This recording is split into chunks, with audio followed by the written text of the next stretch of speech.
अस्सलाम वालेकुम everyone, I hope you all are fine safe and sound. इससे जो प्रीवियस वीडियो थी उसने हमने सीखा था कि हम कैसे जो है ऑटोमेटिकली जनरेट कर सकते हैं एक्यूरेट रेफरेंसेस फ्री। अब इस वीडियो में हम थोड़ी बेसिक्स समझेंगे। APA style is widely used by students, researchers and professionals. इसको बहुत बड़े पैमाने पे स्टूडेंट्स यूज़ करते हैं। लाइक हमारी थीसिस और की रिक्वायरमेंट होती है पीएचडी और मास्टर्स लेवल पे, तो ज़्यादातर मोस्ट ऑफ द यूनिवर्सिटीज़ जो हैं वो कहती हैं कि आप फॉलो करो एपीए 7th एडिशन स्टाइल। ठीक है, रिसर्चर्स, जितने भी रिसर्चर्स हैं, कोई भी रिसर्च करता है किसी भी लेवल पे, तो वो जब कहीं पे भी अपने काम को पब्लिकेशन के लिए देता है जर्नल्स वगैरह में, तो क्या होता है वहाँ पे भी ज़्यादातर रिक्वायरमेंट होती है कि आप एपीए स्टाइल को फॉलो करो। And professionals like either doctors हैं, इंजीनियर्स हैं या टीचर्स हैं, जब उन्होंने अपना कोई काम किसी जर्नल आर्टिकल में कहीं पे भी पब्लिकेशन के लिए देना होता है, तो ज़्यादातर मैंने पहले भी बताया आर्टिकल्स में और अदर दूसरी प्लेसेस पे वो एपीए स्टाइल रिक्वायर्ड होता है। तो ये बहुत ज़्यादा यूज़ होने वाला एपीए स्टाइल है। एपीए इन टेक्स्ट साइटेशन कह लें या लिटरेचर रिव्यू कह लें, include the author last name, publication year, for example Smith 2021।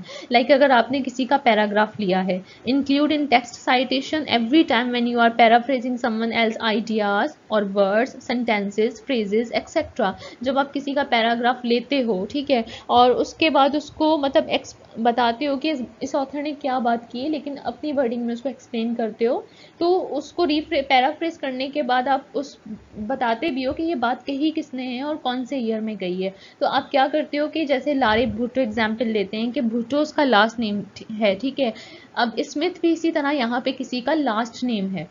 तो ईयर 2021 फॉर एग्जाम्पल, अगर किसी न्यूज़पेपर में ये एक पैराग्राफ है, ठीक है, पैराग्राफ है किसी,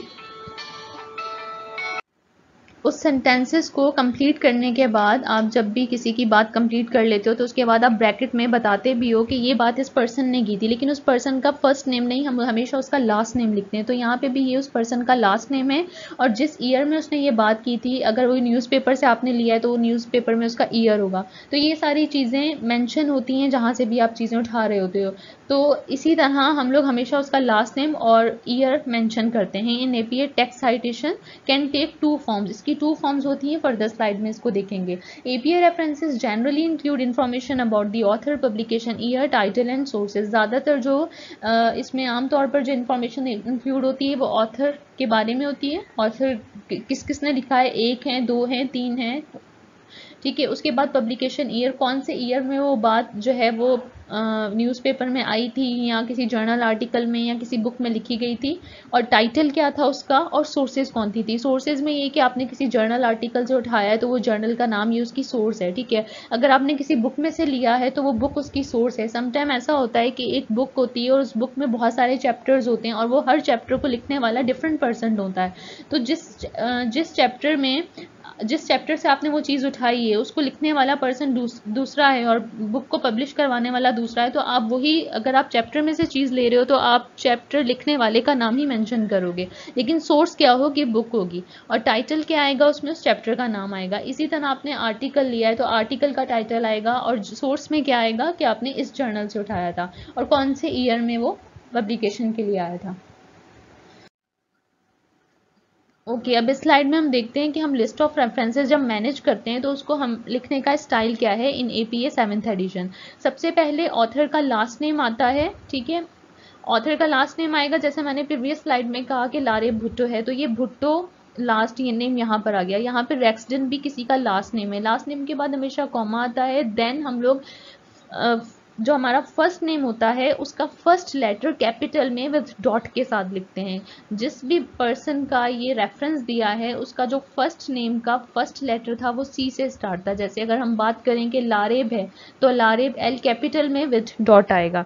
उसके बाद हमारे पास ईयर लिखना होता है। इस जो रिक्वायरमेंट होती है एपीए 7th एडिशन की, उसके बाद हम ईयर लिखते हैं, ईयर मेंशन करते हैं कि कौन से ईयर में जो है वो किसी भी जर्नल आर्टिकल ने उसको पब्लिश किया था। उसके बाद हम लोग टाइटल लिखते हैं। जैसे प्रीवियस स्लाइड में मैंने बताया कि कोई भी आप जर्नल में से आर्टिकल ले रहे हो, ठीक है, तो उस आर्टिकल का टाइटल क्या है, तो आप यहाँ पे टाइटल बताते हो। और अगर आपने किसी बुक में से लिया है तो उस बुक का चैप्टर का टाइटल क्या है। अगर आपने किसी न्यूज़पेपर में से लिया है तो न्यूज़पेपर में जिस टाइटल से उस वो पब्लिश किया था उसका टाइटल क्या है, क्योंकि न्यूज़ पेपर का नाम तो जैसे डॉन हो गई या इस तरह के एक्सेट्रा बहुत सारे न्यूज़पेपर्स हैं, लेकिन उस न्यूज़पेपर में वो किस टाइटल के साथ पब्लिश किया था वो लिखते हैं। उसके बाद जर्नल टाइटल इन इटैलिक्स।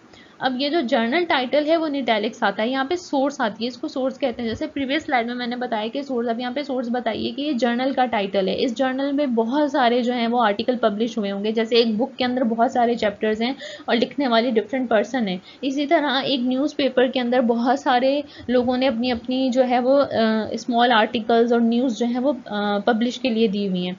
तो इसी तरह से यहाँ पे सोर्स आएगी, सोर्स में हम लोग न्यूज़पेपर भी लिख सकते हैं, वो बुक आ सकती है, वो जर्नल का नाम आ सकता है, लेकिन वो इन इटैलिक्स में लिखते हैं। उसके बाद देन अगेन कॉमा आता है और टाइटल के बाद हमेशा डॉट आता है, एंड उसके बाद सोर्स के बाद कॉमा, फिर उसके बाद वॉल्यूम नंबर इन इटैलिक्स और इशू नंबर नो इटैलिक्स। जो इशू नंबर होता है वो इटैलिक्स में नहीं आता और जो वॉल्यूम नंबर है वो इन इटैलिक्स में आता है। बहुत सारी ऐसी चीज़ें हैं जहाँ फॉर एग्जांपल न्यूज़पेपर बुक्स में वॉल्यूम और इशू नंबर मेंशन नहीं होता, तो उसके लिए आप लोगों ने टेंशन नहीं लेनी है। अगर ये चीज़ें मेंशन नहीं भी हैं तो कोई इशू नहीं है, जहाँ पे मेंशन है वहाँ पे लिखना है, जहाँ पे मेंशन नहीं है वहाँ पे स्किप करके नेक्स्ट स्टेप की तरफ जाना है। उसके बाद इंडेंट 5 to 7 स्पेस, ये हर जगह रिक्वायरमेंट नहीं होती कि आप इंडेंट 5 to 7 जो है वो स्पेस दो, समटाइम रिक्वायरमेंट होती है, समटाइम नहीं भी होती है।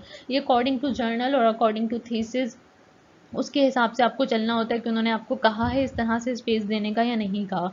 देन इशू नंबर के बाद हम लोग आते हैं पेजेस के ऊपर कि उसके पेजेस मेंशन हैं। बहुत सारे जर्नल आर्टिकल्स में पेजेस मेंशन होते हैं, बहुत में नहीं भी होते, बहुत सारी बुक्स में पेजेस मेंशन होते हैं। तो इस तरह जैसे अगर न्यूज़ में लिया और फॉर इंस्टेंस उसमें नहीं है भाई आपको मेंशन पेज नंबर, तो इसके ऊपर भी घबराना नहीं है।